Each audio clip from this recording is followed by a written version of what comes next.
Je l'ai mené en plusieurs temps. Donc en 1982, il y a eu ce voyage où nous avons été dans le village, nous avons interrogé les personnes qui ont connu mon père, hein, et ça s'est très vite recouvert d'un silence, d'une peur qui était encore présente, d'une honte aussi de ce qui s'était passé. Sortez, respirez, c'est le Quality Time. Et nous avons le plaisir d'accueillir Marie-Claude Akiba-Aigri qui vient de sortir un livre qui est sorti plus exactement au mois d'octobre, L'enfant qui se taisait, et qui raconte à travers son histoire personnelle la grande histoire de la guerre d'Algérie, des événements d'Algérie, comme on disait, avec des enlèvements, des exactions. Marie-Claude nous raconte la disparition de son père. C'était une toute petite fille, elle avait 5 ans. Voilà, ça l'a hantée toute sa vie. C'est pour ça que ce livre est né. Marie-Claude, bonjour. Bonjour et merci de m'accueillir. Oui, donc effectivement, dans ce livre, donc qui porte bien son nom puisque c'est l'enfant qui se taisait, je raconte l'histoire des recherches sur la disparition de mon père, qui a eu lieu en 1962, la veille de l'indépendance de l'Algérie. Alors, c'est un livre qui a fait écho, qui va continuer de faire écho à beaucoup de Juifs d'Algérie qui ont vécu ce genre de situation dans leur famille, des enlèvements, des massacres, des assassinats, et dont on n'a pas vraiment parlé, ni en France, ni dans la grande histoire, ni dans les familles. C'est comme si c'était tabou, comme s'il y avait une espèce de culpabilité d'avoir été pris à la veille de cette indépendance. C'est aussi pour ça que vous avez fait le livre ? Alors, j'ai fait ce livre-là parce que l'idée, c'était de pouvoir transmettre quelque chose. Parce que ce qui s'est transmis, c'est le silence. C'est le silence qui a duré 50 ans de silence à l'intérieur de la famille. Et lors de ce livre s'est fait en plusieurs étapes. Je dirais l'écriture est récente. Mais la question des recherches, vous disiez m'a hantée, oui, je pense qu'on peut utiliser ce mot depuis bien des années. Et je pense qu'à la naissance, effectivement, de mes enfants, de mon premier fils, a commencé pour moi à se poser la question de comment parler de ce qui n'a jamais été raconté d'une certaine manière. Et nous avons fait, mon mari et moi, ce voyage dont je parle dans le livre. En Algérie. En Algérie, dans le village où vivait mon père, dans le village où mon père a été enlevé en juillet 62. Et mais je n'ai pas parlé, voire même oublié ce voyage pendant des années. Et malgré moi, le silence s'est imposé. Vous savez, dans les familles, lorsque on ne raconte pas, les enfants ne posent pas de questions. Et donc, je me suis aperçue que de génération en génération, on ne posait pas de questions et que ce que j'avais transmis, c'était quelque chose de la douleur, de la blessure, mais toujours pas de narration qui pouvait justement permettre à la génération de mes enfants, de mes nouvelles nièces, de se représenter qui était ce grand-père un peu mythique, qui était présent dans la famille, mais dont on parlait pas véritablement. Alors, vous avez cherché à élucider les conditions de sa mort. Vous avez interrogé le préfet. Vous avez fait beaucoup de choses et vous avez aussi découvert. Alors ça, c'est assez saisissant dans le livre, que votre mère avait elle aussi fait des recherches. Une mère à qui vous en aviez forcément voulu de ne pas avoir parlé, de ne pas avoir expliqué.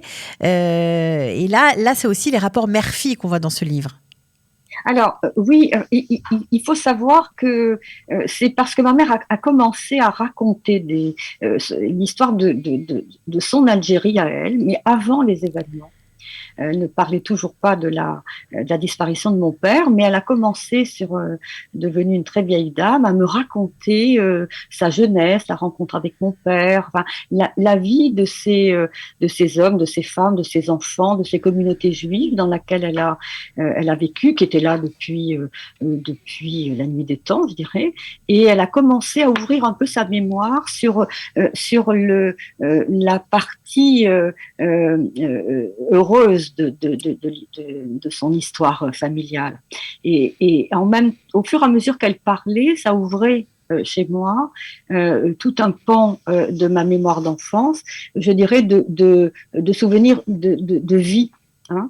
Et à ce moment-là, j'ai commencé à écrire, mais toujours pas sur la disparition de mon père. Et il manquait cette narration. Un éditeur m'avait dit, écoutez, ça manque de narration, ce que vous écrivez. Hein. Et je pense que ce manque de narration, c'était effectivement ce silence familial qui m'avait protégée. Je ne sais pas si j'en ai voulu à ma mère, non, je ne crois pas. Je crois que en même temps, ça m'a protégée. Hein, d'une certaine manière, parce qu'il y avait la violence de la guerre. Hein, les enfants vivent la guerre, vivent effectivement les événements tragiques à travers une espèce de transformation du monde environnant qui fait que ils comprennent plus rien, ils sont pris comme ça dans la peur. Et je pense que le silence de ma mère, d'une certaine manière, a été un silence protecteur. Bon, c'était une période où on parlait pas. On parlait pas. Alors, on parlait pas dans les familles, et c'est vrai qu'on on parle pas de ces actes-là non plus dans la grande histoire. C'est vrai que les Juifs d'Algérie, pour la plupart, sont arrivés en France, et puis ils ont vite fait d'oublier, mais ils ont vécu quand même des traumatismes, parce qu'on parlait des événements, déjà ça, mais c'était vraiment la guerre. Il y avait des gens qui avaient la gorge coupée aux stations de bus, et voilà, il y avait des attaques dans les maisons, des gens qui se cachaient, des tirs, enfin bon, c'était pas facile. Et puis c'est passé un peu comme ça, quoi. Enfin, ça a été mis, vous parlez de silence, je crois que le silence a été partagé pour beaucoup de monde. Alors, tout le monde n'a pas vécu ce que vous avez vécu dans votre chair, évidemment. Mais moi, ce qui m'a intéressé aussi, c'est de savoir, finalement, cette enquête que vous avez menée, est-ce que ça vous a apaisé ? Alors, cette enquête, je l'ai menée une fois que j'ai été apaisée. Ah. Je dirais que c'était un petit peu à l'inverse. Parce que je l'ai menée en plusieurs temps. Donc, en 1982, il y a eu ce voyage où nous avons été dans le village, nous avons interrogé les personnes qui ont connu mon père, hein, et ça s'est très vite recouvert d'un silence, d'une peur qui était encore présente, d'une honte aussi de ce qui s'était passé, parce qu'il faut savoir que les familles juives et mon père faisaient partie du village. Hein. C'est un village où il y avait peu d'Européens, sauf les familles de. C'était un tout petit village. Vous pouvez le citer parce que j'ai peur de l'écorcher. Qui s'appelle Rebelle. Alors c'est un nom assez révélateur, hein, Rebelle, hein, Rebelle chez Lala, où habitait une communauté juive, majoritairement les Européens, parce que les Juifs sont devenus français après mieux, donc ces Juifs étaient là en majorité, c'est la population européenne, et c'était quasiment que des Juifs, 150 familles, de synagogues, de communautés, des Juifs du Mzab, des Juifs de la région de Bogarie, et ils étaient fondus dans la terre, enfin dans ce territoire-là. Hein. Donc ils vivaient là depuis toujours. Donc j'ai découvert cette absence parce que ils sont tous partis. Il y a eu effectivement, ils n'ont pas été protégés par la population. La population locale.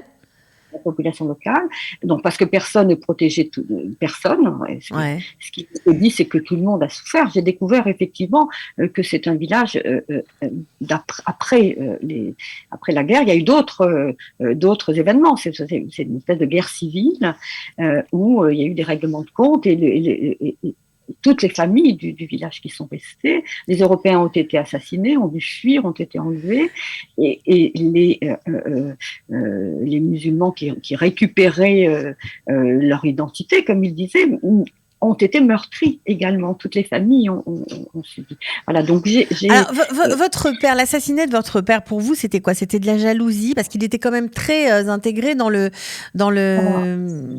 système. Enfin, il était ami aussi avec les Arabes du village. Oui, tout à fait. Mon père faisait partie du village. Hein. C'était un enfant du village. Hein. Je le raconte. C'était quelqu'un pour qui, dans ce qui est dans le récit familial, mon père n'avait pas de camp. Enfin, il n'y avait pas de camp. Il est parti voter la veille de son enlèvement parce qu'il faisait son devoir. Il était français parce que c'était important d'être français, mais il était du pays. Il n'était pas venu d'ailleurs, il était du pays, donc il faisait partie de ce village au même titre que ses amis, ses collaborateurs musulmans. Alors il y avait effectivement du danger, mais il y avait du danger partout. Il y avait du danger à Alger, il y avait du danger. Enfin, c'est une période. Il faut savoir que après les accords d'Évian qui ont eu lieu le 18 mars 1962, entre les accords d'Évian et la déclaration d'indépendance par l'Algérie le 5 juillet, il y a eu plus de 3000 civils qui ont été enlevés, de civils européens qui ont été enlevés en Algérie. Oui, non, c'est une histoire importante et La moitié ne sont jamais revenus. Donc, j'ai découvert cette histoire-là. Dans ce voyage-là, il y avait effectivement le village était encore sous les hommes et les femmes que j'ai rencontrés étaient encore dans l'interdit de parler de ce qui s'était passé. Et puis en 2005, lorsque les archives ont été levées pour les familles de victimes, j'ai donc fait la demande des archives. Et là, j'ai eu cette première confrontation avec alors une vérité, parce que parce que les recherches n'ont pas abouti. C'est aussi ce que disaient les différents comptes rendus d'enquête. Et à ce moment-là, c'était un choc pour moi. Est-ce que vous étiez sûr que vous alliez trouver quelque chose dans les archives ? J'étais sûre que j'allais trouver quelque chose et en même temps, je ne savais absolument pas. Bien sûr, mais vous pensiez que tout le monde savait et qu'on savait, il y avait une trace de votre père, quoi. Je pensais qu'on cachait quelque chose. Voilà, et finalement, non. C'est pas mal. Je veux dire, les archives sont ouvertes, des enquêtes, et en même temps, les archives montrent que les enquêtes n'aboutissaient pas, puisqu'il n'y avait pas d'accès, notamment de la Croix-Rouge, certains lieux, certains camps. Ouais. Donc, voilà. Donc, ce que j'ai découvert à ce moment-là, c'est qu'effectivement, ma mère a continué, même au-delà de notre présence en Algérie, à continuer à chercher, à essayer de faire la lumière sur cette affaire. Alors, merci beaucoup, Marie-Claude Akiba Aigri, d'avoir parlé de ce livre, L'enfant qui se taisait. Évidemment, on peut le trouver sur Amazon et aussi dans les librairies, et notamment vice-versa en Israël. Je vous souhaite plein de bonnes choses. Je vous remercie, merci, et bonne lecture à ceux qui liront, et voilà. Et à très bientôt. Au revoir. Sortez, respirez, c'est le Quality Time.